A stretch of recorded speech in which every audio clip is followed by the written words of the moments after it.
அனைவருக்கும் வணக்கம். myself doctor Chinnadurai, consultant orthopaedic surgeon. I am specialized in doing knee replacement surgeries, hip replacement surgeries and spine surgeries, ஆர்த்தோடம் speciality centre, Selaiyur.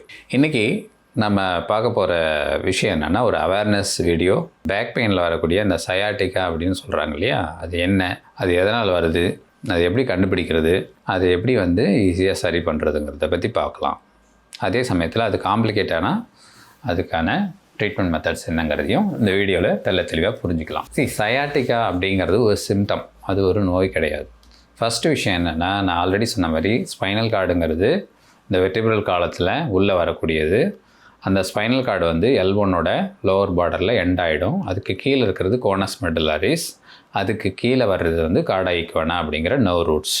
இதில் இந்த lumbar ரீஜனில் 5 nerve roots வரும், அது L1 to L5. அதேமாரி இந்த சேக்ரல் ரீஜன்ஸில் 5 நர்வ் ரூட்ஸ் வரும், அது S1 to S5. இதில் இந்த L3, L4, L5 and S1, S2 இந்த 5 நர்வ் ரூட்டும் ஒன்றா சேர்ந்து ஃபார்ம் பண்ணுற ஒரு நரம்புக்கு பேர் தான் சயாட்டிக் நர்வ். இது நம்ம காலோட பின்பகுதியில் சப்ளை பண்ணக்கூடிய ஒரு நரம்பு. அந்த நரம்பு ரொம்ப காமனாக இந்த டிஸ்க் ப்ராப்ளத்தில் பாதிக்கப்படுறதாலையும் அந்த அழுத்தம் ஏற்படுறதாலையும் அதுக்கு பேர் வர்ற பெயினுக்கு பேர் தான் சயாட்டிக்கா அப்படின்னு சொல்கிறது. இது இன்டர்வெர்டிபிரல் டிஸ்க் ப்ரொலாப்ஸ் அப்படிங்கிற கண்டிஷனில் வரலாம். அதாவது ஜவ்வு விலகிறதால வரலாம், அந்த நரம்பை போட்டு அழுத்துறதால வரலாம். இல்லைனா இந்த ஃபேசட்டல் ஆர்த்ரோசிஸ், அதாவது இந்த ஃபேசட் ஜாயிண்ட் அப்படிங்கிற அந்த ஜாயிண்ட்டில் தேய்மானங்கள் நடந்து அந்த ஆஸ்டியோஃபைட்ஸ் போய் அந்த நரம்பை அழுத்துறதால வரலாம்.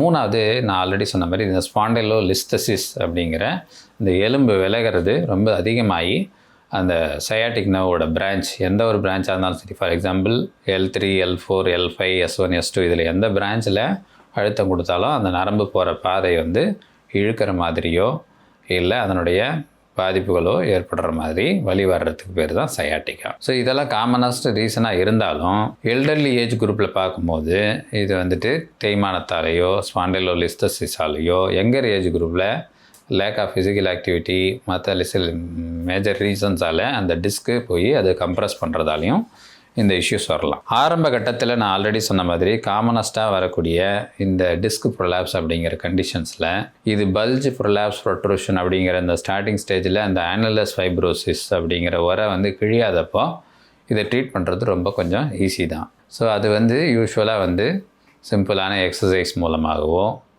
இல்லது மெடிசேஷன் மூலமாகவோ இல்லை ரெஸ்ட் எடுக்கிறது மூலமாகவோ கம்ப்ளீட்டாக அதை குணப்படுத்த முடியும். The concept of physiotherapy and conservative modality is இந்த பின்னாடி இருக்கிற சதைகளை வலுவாக்கி இந்த உள்ளே இருக்கிற லோடை அதை ஷேர் பண்ண வச்சு அந்த அழுத்தத்தை குறைக்கிறது. ஸோ இது ஒரு ஃபஸ்ட் எய்டு, அதாவது ஆரம்ப கட்டங்களில் கண்டிப்பாக இது ரொம்ப ஃப்ரூட்ஃபுல்லாக இருக்கும், கண்டிப்பாக பேஷண்ட்டுக்கு ரிலீஃபும் கிடைக்கும். ஆனால் முறையான உடற்பயிற்சி, சன்லைட் எக்ஸ்போஷர், சேர் எர்கனாமிக்ஸு, ஹெல்த்தி ஃபுட்டு, இது எல்லாமே ஃபாலோ பண்ணால் மட்டும்தான் இதை நிரந்தரமாக நம்மளால் வச்சுக்க முடியும். சரி, இதுக்கெல்லாம் நமக்கு ரெஸ்பான்ஸ் பெருசாக இல்லை, ஆனால் எம்ஆர்ஐயில் பார்க்குறோம் இது எக்ஸ்ட்ரூஷன் இல்லை சீக்வஸ்ட்ரேஷன் அப்படின்னா அந்த உரை கிழிஞ்சு வெளியே வர்றதுக்கு பேர் எக்ஸ்ட்ரூஷன், அதுலேருந்து கட் ஆகிறதுக்கு பேர் சீக்வஸ்ட்ரேஷன், அங்கேருந்து அது மேலே கீழே மூவ் ஆகிறதுக்கு பேர் மைக்ரேஷன். அந்த மாதிரி ஸ்டேஜஸில் இல்லை. அதேமாரி ஸ்பாண்டைலோலிஸ்தசிஸ், எலும்பு விலகலை அப்படின்னா கண்டிப்பாக நம்ம எபிடியூரல் இன்ஜெக்ஷன்ஸ் கார்டலாக கொடுக்குறது. கார்டல்னால் இங்கே கீழே இருந்து எந்த வித லோக்கல் அனஸ்தீஷியாவில் வலி இல்லாமல் கொடுக்கக்கூடிய சிம்பிள் தெரப்பி. இல்லைனா ரொம்ப ஃபொராமினல் பிளாக்கேஜ் இருந்துன்னா செலக்டிவ் நர்வ் ரூட் பிளாக்னு அங்கே கொடுக்குறது. ஸோ இதெல்லாம் லோக்கல் ப்ரொசீஜர்ஸ். ஸோ இதனால் அந்த கம்ப்ரெஷன், இதுக்கு பேர் மெடிக்கல் டீகம்ப்ரெஷன்ஸ், மருந்தால் அந்த அழுத்தத்தை குறைக்கிறது. இது மூலம் இந்த நரம்பில் இருக்க அழுத்தம் குறைஞ்சி அந்த சிம்டம்ஸு ரிலீவ் ஆகி அதுக்கப்புறம் நீங்கள் முறையான பயிற்சிகளை பண்ணி அதுக்கான ஹெல்த்தி ஃபுட்டு, விட்டமின்ஸ் எடுக்கும்போது டெஃபினட்டாக 200% இந்த பிரச்சனையிலேருந்து நீங்கள் முற்றிலுமாக வெளியே வரலாம். என்ன டிசைடிங் ஃபேக்டர் அப்படின்னா red flag signs. Red flag சைன்ஸ்னால் என்ன? இந்த நரம்புகளில் அழுத்தம் ரொம்ப அதிகமாகி இந்த ligamentum flavum hypertrophy, arthritis, disc advance stage, spondylolysis இல்லை ஸ்பாண்டைலோலிஸ்தசிஸு, இப்படியெல்லாம் காம்ப்ளிகேஷன்ஸ் அதிகமாகும் போது நரம்புகளுடைய பாதிப்பு. நரம்புன்னு நான் சொன்னால் 3 ப்ராப்பர்ட்டி இருக்கணும். ஒன்று சென்சரி, அதாவது உணர்ச்சிகளை பற்றி பேசுகிறது.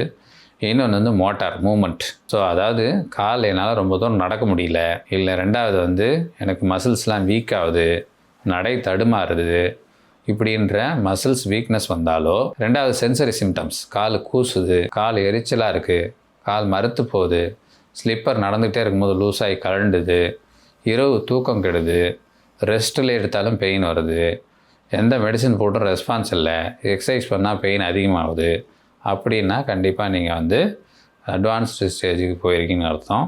அதுக்கு வந்து சர்ஜரி தான் தேவைப்படும். கிளினிக்கலாக எப்படி டெஸ்ட் பண்ணுறது அப்படின்னு பார்த்தீங்கன்னா, இது வந்து பேசிக்காக வந்து படுக்க வச்சு SLR டெஸ்ட்னு சொல்லுவோம். அதுக்கு பேர் வந்து ஸ்ட்ரெயிட் லெக் ரைசிங் டெஸ்ட் அப்படின்னு சொல்லுவோம். சாதாரணமாக ஒரு பேஷண்ட் இருக்காங்கன்னா அவங்கள படுக்க வச்சுட்டு அந்த காலை வந்து தூக்கும் போது ஒரு 30லேருந்து 70 டிகிரியில் அந்த கால் பின்னங்கால் ரொம்ப டைட்டாக பிடிச்சி இழுக்கிற மாதிரி வலி வரும். ஸோ அது வந்து ஈஸியான ஒரு சிம்பிள் கிளினிக்கல் டெஸ்ட்டு. ரெண்டாவது, இப்போ நான் இந்த காலை தூக்குறேன், அப்போ வந்து ஆப்போசிட் சைடு பெயின் வருது. ஃபார் எக்ஸாம்பிள் அதுக்கு பேர் crossed SLR, crossed straight leg raising test. நான் வலது காலில் தூக்குறேன் ஆனால் இடது பக்கம் பெயின் வருது அப்படின்னா, ஒரு கிளினிக்கலாக நம்ம என்ன புரிஞ்சுக்கணும் அப்படின்னா, அந்த பேஷண்ட்டுக்கு அது ஆல்ரெடி ஆப்ரேஷன் பண்ணால் தான் சரியாகும் அப்படிங்கிற அளவுக்கு சிவியராக டேமேஜ் ஆகிடுச்சு அப்படிங்கிறது அர்த்தம். மூணாவது வந்து பார்த்திங்கன்னா பிரெகாட் டெஸ்ட். பிரெகாட் டெஸ்ட்னால் அந்த காலை தூக்கி ஓரளவுக்கு ஸ்ட்ரெச் ஆகுது நர்வ் அப்படிங்கிறப்ப அந்த பாதத்தை மேல் பக்கமாக புஷ் பண்ணுறேன், டார்சிஃப்ளெக்ஷன் சொல்லுவாங்க. அது பண்ணும்போது அந்த பெயின் சிவியாரிட்டி இன்க்ரீஸ் ஆகுது அப்படின்னா அது வந்து பிரெகாட் டெஸ்ட். சரியா? இப்போ straight leg raising test, Bragard test, அதை தாண்டி நம்ம சிம்பிளாக இதை வந்து எக்ஸ்ரேலையும் இன்டைரக்டாக கண்டுபிடிக்க முடியும். அதுக்கான மெயின் எக்ஸாமினேஷன் பார்த்திங்கன்னா மெயின் டெஸ்ட் வந்து MRI. ஸோ ஒரு பேஷண்ட் வந்து கிளினிக்கலாக இந்த மாதிரி நர்வ் ரூட் டென்ஷன் சைன்ஸ் இருக்குது, அந்த மோட்டார் எக்ஸாமினேஷன்ஸ், சென்சரி எக்ஸாமினேஷன்லாம் பண்ணி பார்த்துட்டோம், ரிஃப்ளெக்ஸ் டெஸ்ட்லாம் பண்ணி பார்த்துட்டோம், இதில் எல்லாமே வந்து பாசிட்டிவ் ஃபைண்டிங்ஸ் இருந்து MRIலையும் அந்த டிஸ்க் ப்ராப்ளம் அதுக்கு ஏற்ற மாதிரி கோஆர்லேட் ஆச்சுன்னா தான் அது கரெக்டான ஒரு டயக்னோசிஸ். வெறும் MRIயில் மட்டும் ஃபைண்டிங்ஸ் வச்சு யாரையும் ட்ரீட்மெண்ட் பண்ணாதீங்க. ஏன்னா ஒரு 60 வயசுக்கு மேலே நிறைய பேருக்கு MRIயில் நிறைய பாசிட்டிவான ஃபைண்டிங்ஸ் இருக்கும், ஆனால் கிளினிக்கலாக பேஷண்ட்டுக்கு ஒரு பிரச்சனையும் இருக்காது. ஸோ அதனால் வந்துட்டு பேஷண்ட்டை தான் நம்ம ட்ரீட் பண்ண போகிறோம். ஐ மீன் வலியால் அவஸ்தைப்படுறவங்களுக்கு தான் ட்ரீட்மெண்ட்டே தவிர ஸ்கேனுக்கு கிடையாது. ஸோ அதனால் பேஷண்ட்டை முழுமையாக எக்ஸாமின் பண்ணணும். அதற்கு தேவைப்பட்டால் அதற்கு ஏற்ற மாதிரி MRIயில் ஃபைண்டிங்ஸ் கோஆர்லேட் பண்ணி நீங்கள் அதுக்கு ட்ரீட்மெண்ட் பண்ணால் தான் அது சரியாகும். ரெண்டாவது, இது வந்து நரம்புகளை பாதிச்சிருச்சு அப்படிங்கிற பட்சத்தில் நம்மளால் இதை வந்து மெடிக்கல் மேனேஜ்மெண்ட், நான் சொன்ன மாதிரி ரெஸ்ட்டு கொடுக்கறது, மெடிசன்ஸ் எடுத்துக்கிறது, ஃபிசியோதெரப்பி பண்ணுறது, அப்புறமா இன்ஜெக்ஷன்ஸ் போடுறது, இது எதுவுமே உங்களுக்கு வேலை செய்யலை அப்படின்னா, நரம்புகள் பாதிச்சிருந்தால் ஒரு சிங்கிள் லெவலில் இருக்குது அப்படின்னா மைக்ரோஸ்கோபிக், கொஞ்சம் ப்ராடாக இருக்குது டிஸ்க் அப்படின்னா மைக்ரோஸ்கோபிக் லம்பார் டிஸ்கெக்டமி அப்படின்னு சொல்லுவாங்க. ஒரு சின்ன ஒரு 1 சென்டிமீட்டர் ஓப்பனிங்கில் நியூரோ மைக்ரோஸ்கோப் மூலமாக போயிட்டு அந்த அழுத்தம் கொடுத்துட்ருக்கிற அந்த டிஸ்கை மட்டும் ரிமூவ் பண்ணுறது. அது பண்ண உடனேயே பேஷண்ட்டுக்கு பெயின் போயிடும். அடுத்த நாள் வீட்டுக்கு வர்ற மாதிரி இருக்கும். அதுக்கப்புறம் வந்து ரெகுலராக கொஞ்சம் நம்ம சொல்லித்தர்றேன் எக்ஸசைஸும் அந்த விட்டமின்ஸும் லைஃப் ஸ்டைலும் ஃபாலோ பண்ணால் அது மறுபடியும் வர்றதுக்கான வாய்ப்புகள் மிக குறைவு. ஸோ என்னென்னா ஸ்பைனல் கார்டுனாவே பயந்துருவாங்க ஆப்ரேஷன்னா. இது சமுதாயத்தில் இருக்கக்கூடிய இன்னொரு மித்துன்னா ஒரு மூட நம்பிக்கைன்னு சொல்கிறோம் இல்லையா? ஸோ இது வந்து தவறுன்னு சொல்ல வரல. ஒரு 20-30 வருடங்களுக்கு முன்னாடி இது வந்து கண்டுபிடிக்கிற டெக்னாலஜியும் சரி, இதற்கான ட்ரீட்மெண்ட் மொடாலிட்டிஸும் சரி. ஸோ ஸ்பைனல் கார்டில் ஆப்ரேஷன் பண்ணால் பேரலைஸ் ஆகிட்டாங்க அப்படின்றது. அந்த காலத்தில் சில டெக்னிக்கல் ஆஸ்பெக்ட்ஸில் காம்ப்ளிகேஷன்ஸ் வரலைன்னு சொல்லலை. பட் இப்போ இருக்கிற யுகத்தில் வந்து நமக்கு வந்து இந்த சியாம் அப்படிங்கிற மெஷினும், சிடி அப்படிங்கிற கைடன்ஸும், நியூரோ மானிட்டரிங், நியூரோ மைக்ரோஸ்கோப், அதை தாண்டி எலக்ட்ரிக்கல் டைமண்ட் பர் அட்வான்ஸ்டு எக்யூப்மெண்ட்ஸும் துல்லியமாக பண்ணும்போது இது வந்து உங்களுக்கு வலியை நீக்கி நல்ல வாழ்க்கையை திருப்பி கொடுக்கறதுக்காகத்தான் இந்த சர்ஜரியை வந்து சர்ஜன் ப்ரிப்பேர் பண்ணுவாரே தவிர இதில் பயந்துக்கிறதுக்கு ஒன்றும் இல்லை. அதேமாரி ஸ்பைனை பொறுத்த வரைக்கும் சர்ஜரி பண்ணணுமா வேண்டாமாங்கிறத உங்கள் சர்ஜன் தான் முடிவு பண்ணுவார். ஏன்னா அதுக்கு வேறு எந்த ஆப்ஷனுமே இல்லைன்ற பட்சத்தில் தான் அவர் இந்த சர்ஜரி முடிவு பண்ணுவார். நான் ஆல்ரெடி சொன்ன மாதிரி இந்த இன்னொரு டெக்னிக் இருக்குது, அது எண்டோஸ்கோபிக் ஸ்பைன் சர்ஜரி. அந்த கேமரா வழியாக போயிட்டு இருக்கிறது. ஆனால் இது எப்போ நடக்கும்னா அந்த எக்ஸ்ட்ரூஷன் இல்லை சீக்வஸ்ட்ரேஷன், அந்த ஜவ் பகுதி வெளியே வந்து தனி பீஸாக சின்னதாக கிடக்கு, அது கேமராவில் எடுத்துட முடியும் அப்படின்ற சைஸில் இருக்கும்போது காலையில் பண்ணிவிட்டு மதியானம் வீட்டுக்கு அனுப்புகிற மாதிரி ஒரு டே கேர் ப்ரொசீஜர் மாதிரியும் இந்த சர்ஜரியை பண்ண முடியும். ரொம்ப அட்வான்ஸாக போயிடுறப்போ இது வந்து எலும்பெல்லாம் விலகிடுச்சு, முதுகு வலியும் அதிகமாக இருக்குது, கால் வலியும் ரொம்ப நாளாக இருக்குது அப்படிங்கிற பட்சத்தில் நரம்பு பாதிப்பு இருக்கும்போது அதுக்கு பண்ணக்கூடிய சர்ஜரி தான் போஸ்டீரியர் ஸ்டெபிலைசேஷன் அண்ட் டீகம்ப்ரெஷன் அப்படின்னு சொல்கிறது. அதாவது பின்னாடி விலகி இருக்கிற எலும்புகள்லாம் அந்த 3 காலம் ஃபிக்ஸேஷன் மாதிரி பெடிக்கல் ஸ்க்ரூஸ் வந்து ஃபிக்ஸ் பண்ணி அந்த எலும்பு வந்து கரெக்ட் பண்ணிவிட்டு அதுக்கப்புறமா அந்த நரம்புகளில் இருக்க அழுத்தத்தெல்லாம் ரிமூவ் பண்ணிவிட்டு அதுக்கப்புறம் அந்த டிஸ்க் ரொம்ப டேமேஜ் ஆகிருந்ததுன்னா அதை வந்து க்ளீன் பண்ணிவிட்டு அந்த இடத்துல வந்து போன் கிராஃப்டோட கேஜ் அப்படின்னு சொல்லக்கூடிய மெட்டீரியலை வச்சு பீக் கேஜ் பாலிஇத்தைலீத்தல் கீட்டன் கேஜ் வச்சு ஃபிக்ஸ் பண்ணுறதுக்கு பேர் வந்து டிலிஃப் டிரான்ஸ்ஃபோராமினல் லம்பார் இன்டர்பாடி ஃபியூஷன். இல்லைனா அதை பின்பக்கமாக இருந்து போய் பண்ணால் போஸ்டீரியர் லம்பார் இன்டர்பாடி ஃபியூஷன். ஸோ இதுவுமே வந்து மேஜர் சர்ஜரினாலும் பயந்துக்கு தேவையில்லை. இது வந்து உங்கள் வாழ்க்கைக்கு அடுத்த நாளே நடப்பாங்க. 1 or 2 டேஸில் வீட்டுக்கு போயிடலாம். ஒரு 2-3 வீக்ஸில் எல்லா வேலைகளும் செய்ய ஆரம்பிச்சிடலாம்.